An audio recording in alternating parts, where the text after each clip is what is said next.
Hey there, your beautiful soul. I'm back, nestled in my favorite armchair, the one with the frayed edges that's seen me through too many late-night epiphanies. It's another gray afternoon, rain pattering against the window like it's trying to tell me something. My tea's steaming, Earl Grey again, because I'm predictable, and my notebook's open, pages already smudged from my restless pen. I've been itching to tell you more about Atomic Habits by James Clear, because this book, it's not just words on a page. It's a quiet fire, burning away my doubts and lighting up paths I didn't know existed. Part 1 was all about the big picture, tiny habits, 1% better, systems over goals, the habit loop. Now, in Part 2, we're getting to the good stuff. The 4 laws of behavior change, Clear's practical blueprint for building habits that don't fall apart. I'm sharing how I'm wrestling with these laws in my own messy life, and I hope it sparks something in you too. So, grab a cozy spot, maybe something warm to sip, and let's unpack this together. This is me, raw and real, ready to spill my heart again. The heart of Part 2. A blueprint for change. If Part 1 was about why small habits matter, Part 2 is about how to make them stick. James Clear doesn't just inspire, he hands you a toolbox. His 4 laws of behavior change are like a recipe for habits that become part of you. Make it obvious, make it attractive, make it easy, make it satisfying. These laws build on the habit loop we talked about last time: cue, craving, response, reward, but they're more actionable, like steps you can scribble on a post-it and stick to your fridge. When I first read them, I felt this mix of excitement and nerves, like I'd been given the keys to a car but wasn't sure I could drive it yet. I've been testing these laws in my life, and let me tell you, it's been a ride, full of small wins, epic flops, and moments where I've caught myself thinking, whoa, I'm actually doing this. Let's break each law down, with my own experiments and emotions woven in, because this isn't just theory, it's my heart on the page. Law 1, make it obvious, setting the stage for success. The first law is all about the cue, the trigger that kicks off a habit. Clear says if you want to build a habit, make the cue so obvious you can't miss it. It's like putting a neon sign in your brain that says, do this now. The flip side? If you're breaking a bad habit, make the cue invisible. This sounds simple, but it's sneaky powerful. Clear talks about environment design, tweaking your space to nudge you toward good habits. Like if you want to read more, leave a book on your pillow. If you want to stop snacking, hide the chips, or don't buy them, which, let's be real, is harder. This hit me like a lightning bolt because my environment, it's a mess of distractions. My phone's always within reach, buzzing with notifications that pull me into a TikTok spiral. My desk is cluttered with half-read books, sticky notes, and a rogue granola bar wrapper.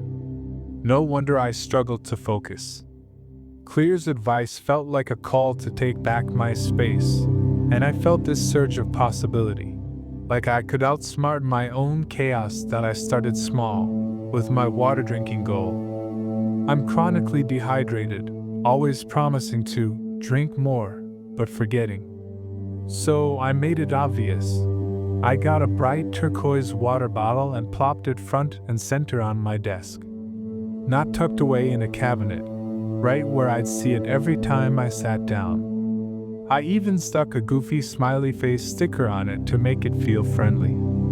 The first day, I caught myself staring at it, almost annoyed, like, fine, I'll drink you. But I did, a sip, then another. By week's end, I was refilling it twice a day, feeling clearer-headed than I had in ages. That bottle's become my sidekick, a constant nudge to choose better. But here's where I got emotional, applying this to a bad habit. My late-night phone scrolling was killing me, hours lost to memes, my eyes burning, my sleep trashed. Clear says to make bad cues invisible, so I tried something drastic. I started plugging my phone in across the room, not by my bed. The first night, I felt this weird panic, like I'd lost a limb. I lay there, staring at the ceiling, craving that mindless scroll. But without the phone's glow beckoning me, I grabbed a book instead, just a page, then two. It wasn't perfect, but it was a start. Some nights, I still cheat and grab it, and that old guilt creeps in. But Clear's voice echoes. Small tweaks, not perfection. I'm learning to forgive myself, and that feels like a quiet kind of courage. Law 2. Make it attractive, falling in love with your habits. The second law is about the craving, the want, that pulls you toward a habit. Clear says the more attractive a habit feels, the more likely you'll do it. This is about making the habit something you want, not something you should. He suggests temptation bundling, pairing a habit you need to do with something you love. Like only watch your favorite show while on the treadmill. Or reframing the habit to align with your desires, like telling yourself exercise makes you feel powerful, not punished. This one lit me up with excitement, because I've always seen habits as chores, things I have to do, like flossing or budgeting. But making them attractive? That's a game changer. I tried it with my journaling goal. I've always wanted to journal daily to clear my head, but it felt like homework. So I bundled it with something I adore, my morning tea ritual. I told myself I could only sip my Earl Grey while journaling. I set up a cozy corner, fluffy blanket, favorite mug, notebook open, and suddenly, journaling wasn't a task, it was a treat. The first time I sat down, pen in hand, steam curling from my mug, I felt this warmth, like I was gifting myself a moment of peace. I wrote half a page, then a full one, words spilling out like they'd been waiting. Now I crave that quiet time, not just for the tea but for the clarity it brings. But it's not all rosy. I tried making exercise attractive, and that's been a struggle. I hate running, my lungs burn, my shins ache, and I feel like a flailing giraffe. Clear says to reframe it, so I told myself, this makes you strong, unstoppable. I even made a killer playlist, think Lizzo and Queen, to hype me up. Day 1, I jogged a block, singing along, feeling like a badass. Day 2, the novelty wore off, and I was back to hating it.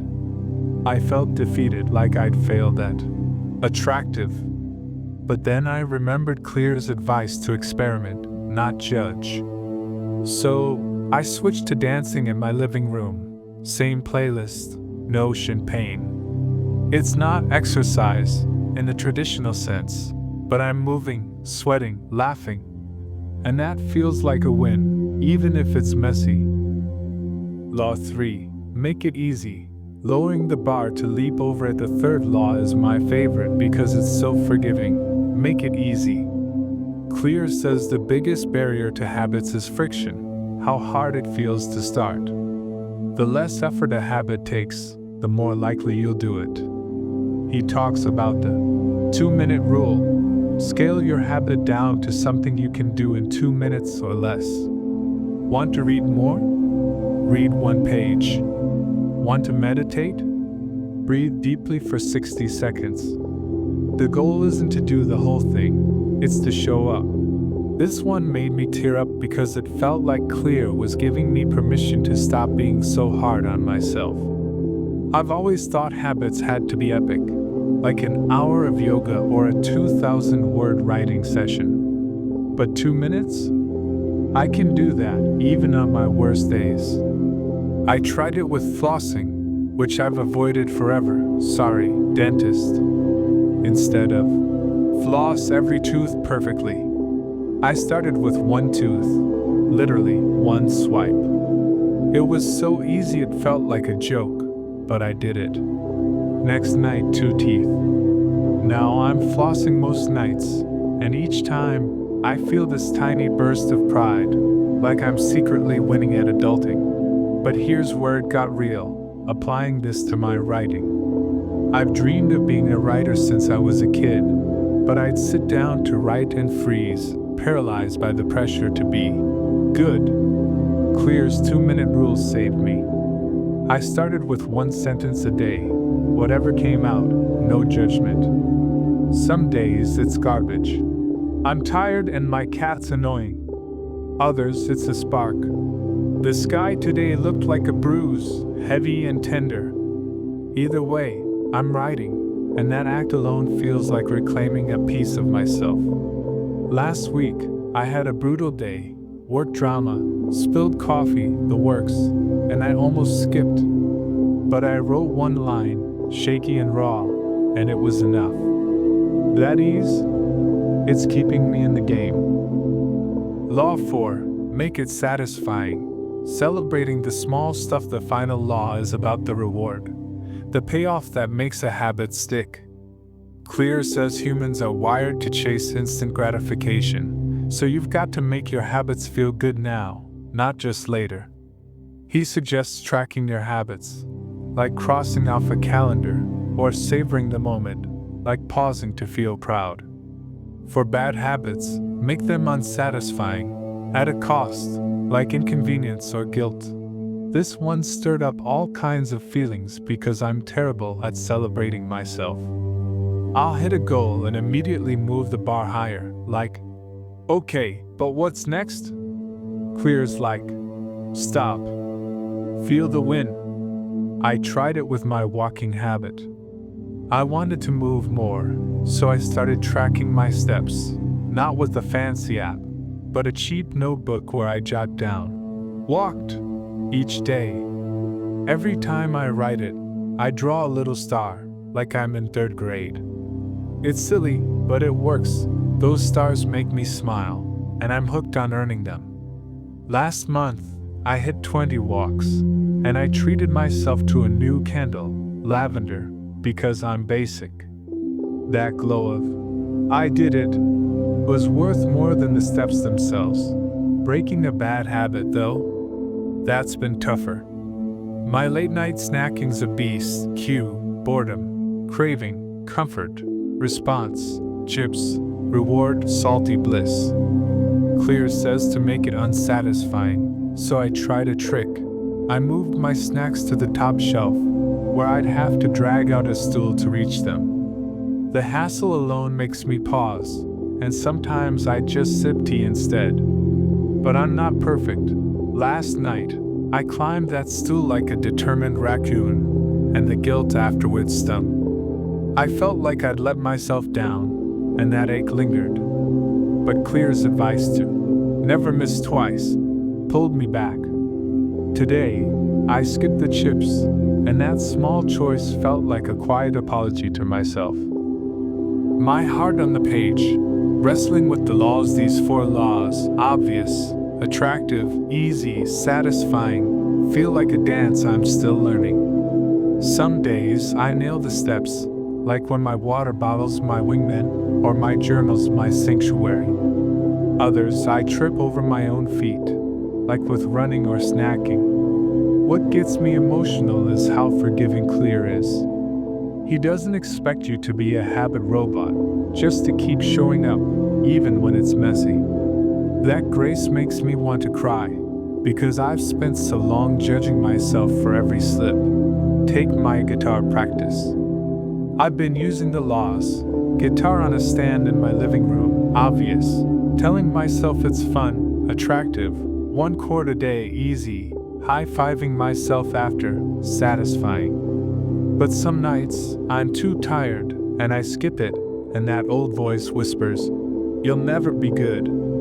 Then I remember Clear's story, how he rebuilt his life after a baseball injury, 1 small habit at a time, and I pick up the guitar again. It's not about being Jimi Hendrix, it's about being me, showing up.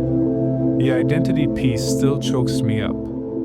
Clear says every habit is a vote for who you want to be. I've started saying, I'm a writer, even when my words feel clunky. I'm active, even when I only dance for 5 minutes. It's scary, like stepping into shoes that feel too big. But each habit, each vote, makes them fit a little better. Last week, I wrote 200 words in one go, and I sat there, stunned, thinking, maybe this is who I am. That moment? It's hope bottled. What's coming next? This is just part 2, and I'm already buzzing with what's ahead. Part 3 will dive into how to break bad habits using these laws, plus more of my experiments. Like my ongoing battle with procrastination, it's a beast, but I'm swinging. Part 4 will wrap it all up with a big picture review and why Atomic Habits is a gift to anyone who's ever felt stuck. For now, I'm here, tea gone cold again. Notebook a mess, heart full. These laws are teaching me I don't need to be perfect, just persistent. One sip, one chord, one word at a time. What about you? Got a habit you're wrestling with? A law you want to try? Spill it. I'm rooting for you, always. With all my heart, to be continued in part 3.